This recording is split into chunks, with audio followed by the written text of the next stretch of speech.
Hello, my name is Tigmanshu Bhatnagar, and in this presentation, I'll be demonstrating how we transformed a monolithic sheet of nitinol into a passive, reconfigurable, tactile pixel array at great resolution. I'll be presenting this work on behalf of Nikolai Marquardt, Mark Miodovinik, and Catherine Holloway. We are all from the University College London. A proof of concept prototype that we call Tecilia contains 729 independently addressable tactile pixels made from just a single sheet of nitinol. The working principle of Tecilia is based on the shape memory effect, which allows us to compress these pixels to their flat configuration in the martensitic form or in the cool form of the sheet.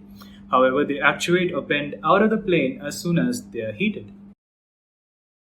We first laser cut cantilever U-shaped beam pixels. These pixels have been designed so that the maximum strain on bending remains below the maximum recoverable strain of the material. To train the pixels, we follow the procedure for one-way shape memory training, which has been extensively documented in existing literature. This trains the material to remember its new austenitic form or the new bent form of the pixels, so that they actuate as soon as they are heated. However, they are quite stiff and do not go back to their flat state. To overcome this challenge, we anneal the material and we get the mechanical reconfiguration that we wanted.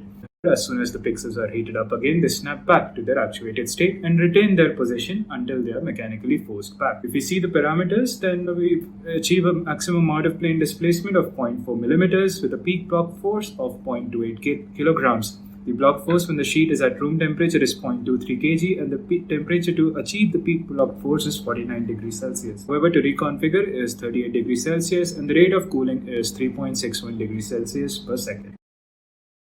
In order to evaluate Tecilia as a tactile display, we first evaluate the absolute threshold of scale for simple shapes.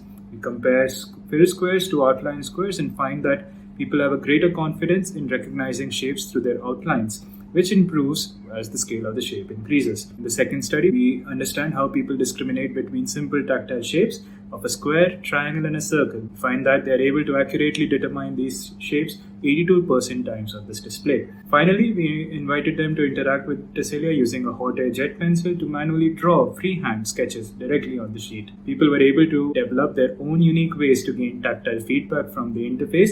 Erasing, however, was considered to be fairly easy, and with a slight bit of manual force, people were able to easily erase whatever has been drawn. So in this work, we presented a method in which we can transform a single sheet of nitinol into a passive tactile display.